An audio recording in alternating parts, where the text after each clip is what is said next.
an understanding of what each entity's responsibility is and how they connect to the other entity. Okay. Maybe this is my background in manufacturing speaking, but when the quality department talks to me and they say we can't do something because there's a quality issue or whatever it is, it's clear cut. I know what the procedure is. If the safety department talks to me and says we can't get something shipped out or whatever because there's an issue, I understand the connection between my department and their department. Right. And I think that's what the breakdown is. There's nobody on. And part of it might be because we've had a lot of turnover on the Parks and Rec Board. That's probably part of it. But we do need to make it clear cut and get it in writing so that if we do have a turnover on our Parks and Rec Board, that these people, they come in and fill these places, can read up on it and say, okay, here's my position and here's what I do, here's what they do, and here's what the Public Works Department does, I understand the connection. Right. So what do you think Huber Heights is doing now that is good and moving in the right direction? Well, one of the things I think is good is that we've had several successful festivals lately, like a Marigold Festival. I mean that really showed off our city in a positive light. I just went to the Miami Valley Young Marines pancake breakfast this morning. I went to that. I think those things show our city in a very positive light. I mean, we're hitting a lot of things right. We've got the soccer tournament. We got so many things going for us, and so we need to. There's sort of an old stigma that there's a lot of negative things going on in Huber Heights. I think we somehow need to overcome that. But like I said, we're doing a lot of things right. We got the farmers market. I mean, we got the football team. There's just a lot of positive things, and I'd like to see those things be exemplified versus the negative things that come out. Right. Now, you'll probably notice a lot of my postings on Facebook. I try to show the positive things going on here. It's like, right. There's I've so many seen that. of them. I can't even get to all of them, So that's what I'm trying to do is portray a positive image of our city. Yeah, I follow all the candidates, and I see a lot of your posts, and they are positive posts, and highlighting some of the good things. I've seen the one about the Miami Valley Young Marines, and for those listening, we did a podcast with the commander of that group, the Miami Valley Young Marines. And I think it's podcast number 2, so episode number 2. But anyway, it's a great organization. I'm glad you were out there supporting Mr. Miller and all them young guys and gals who work hard to keep that organization up. Good job. Yeah, and the food was pretty good too, by the way, when I went out there. It was really good. Speaking of social media, you're very active on social media, which for me, and probably a lot of folks that are listening, that's good because that's where we can get information quick and easy. How do you feel? But at times there are those who, different council members and things who will, lack of a better word, argue back and forth on social media about certain issues. I love a good debate. Debate is fine, but when it begins to get personal, that's a little different. That's stepping out of the boundaries of professionalism, in my opinion. So social media, going forward, if Dave Wilson, come November 7th, is elected mayor, how do you use social media, and how do you how would you use social media? Well, I would continue to try to use it as a way to portray our city in a positive light.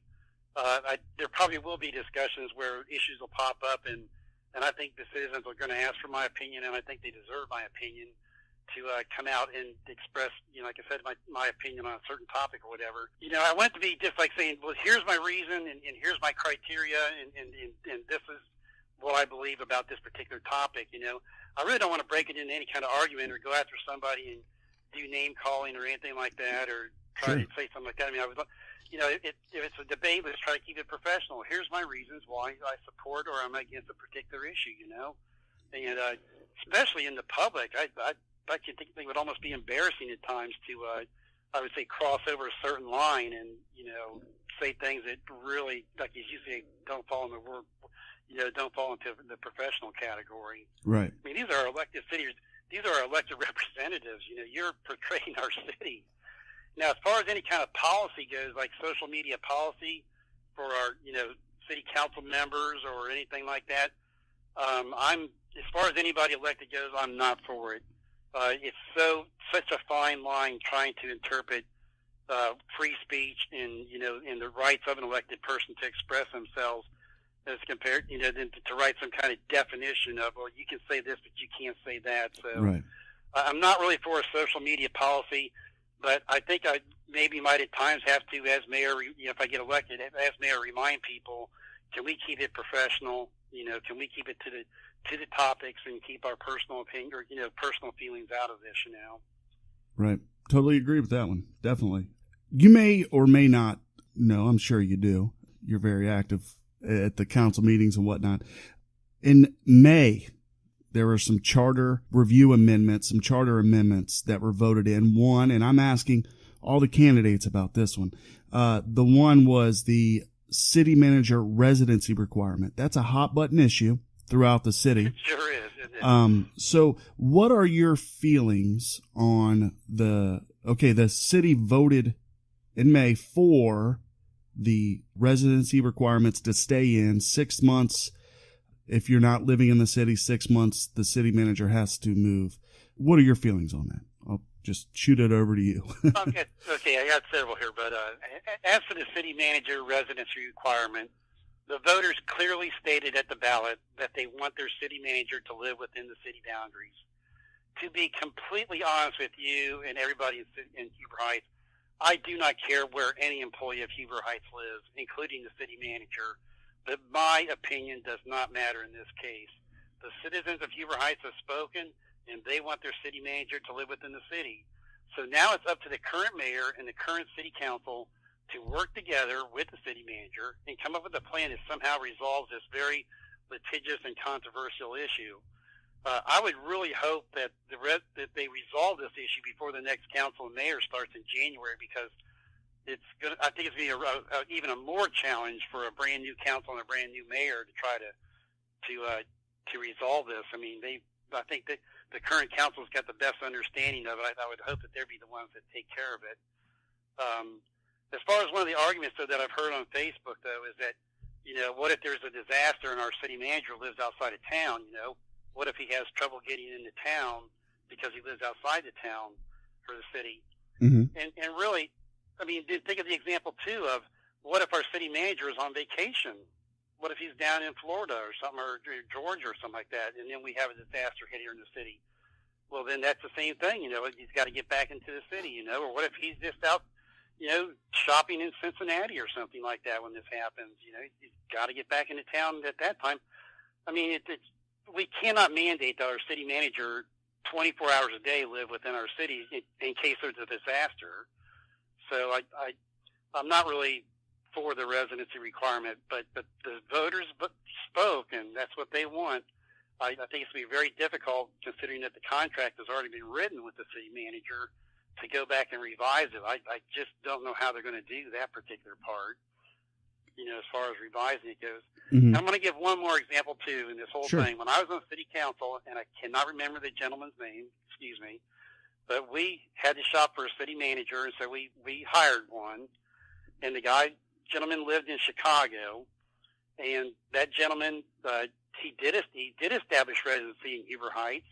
He rented an apartment, and from what I was told from several members of the staff at City Hall, that at 5:01 on a Friday afternoon, he was gone. He was on the road to Chicago. He would go all the way back to Chicago and spend his time with his family, which is, I think, fine. And then he would be back sometime around midnight on Sunday, and then he would work all week in Huber Heights, and then go back on Friday 5:01, head back to Chicago. Then he worked for us for about 1 year. Sure. In that particular example right there, the gentleman did meet our residency requirement. But does anybody feel like he was dedicated to our city?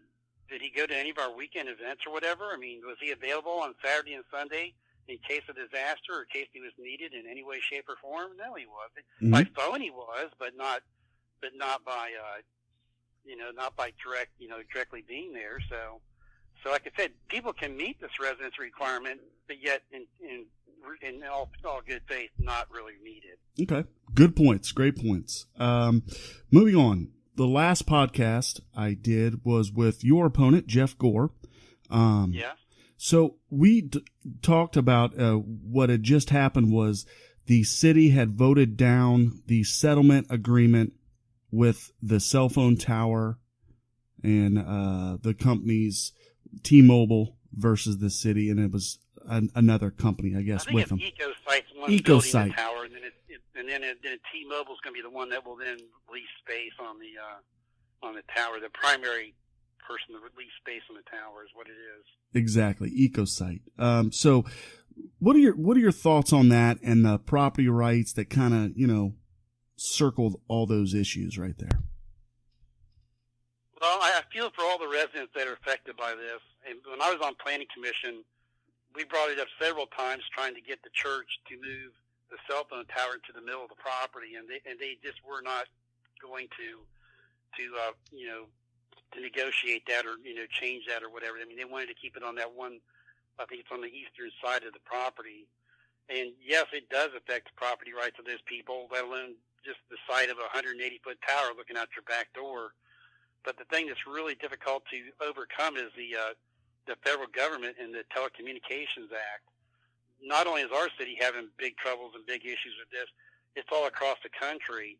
I believe Richard Shaw was talking to several people at some of these meetings that he's gone across the country, and that's one of the hot button topics that they talk about is just how this Telecommunications Act comes in, and they just there's this cell phone towers popping up everywhere, and people have very little say in the process. So, as far as the settlement agreement goes, I think there was like three choices: you lose big, or you lose a little. I mean, all three sides of the equation where you lose. Right. As far as they were going to get their tower, they were pretty determined about that. I don't know how hard they looked for towers outside of that location. I mean, there were several other sites to consider, but they settled on that one, and they were just focused on it, and they just didn't think they were going to budge on it. So now we got to figure out some way to, if it affects the people that live behind it, if it affects their water, somehow to get water down to them and make it, if there's any kind of hookup fees, make it reasonable for them. Good deal. Yeah, I thought City Council did a really good job with that. They examined all the issues. I thought Planning Commission, because believe it or not, sitting here in Texas, I do keep up on what's going on in Huber because hopefully I get to move back home soon. Yeah, I do keep up with what's going on, and I watch the Planning Commission on this, different things. So you guys on the Planning Commission did great. City Council did great. The lawyers, the city attorney and Tyler, they're a little nervous about the federal government's cell phone laws and different things, but hey, property rights need to be maintained. That's huge when it comes down. We don't really own our piece of land. We're paying taxes on it. So, what we do have, we kind of want to keep as private citizens. So good job all around. Just one last thing on that. Sure. I think everybody in the Planning Commission wanted them to put that on that one old school that's up there on the Titus. Titus, yeah. In Taylorsville Road, everybody thought that was just a perfect location because it's not even really a school anymore. It's just a storage for the buses and some other other school functions like that. I don't believe there's any kids up at that school, but that's where we wanted it to go. Sure. And we repeatedly tried to bring it up, and they said something about there was some kind of designation that they could not do that. Right. I'm sure what's and this is just my speculation here, is that the church and EcoSight and T-Mobile all have a contract. So they're probably not willing to move it anywhere because that contract's pretty sturdy. And then they got to redo all that stuff. And it's. Last podcast, we also talked about TIF districts and how those have affected Huber Heights. Would you care to share with us your thoughts on the TIF districts and things like that?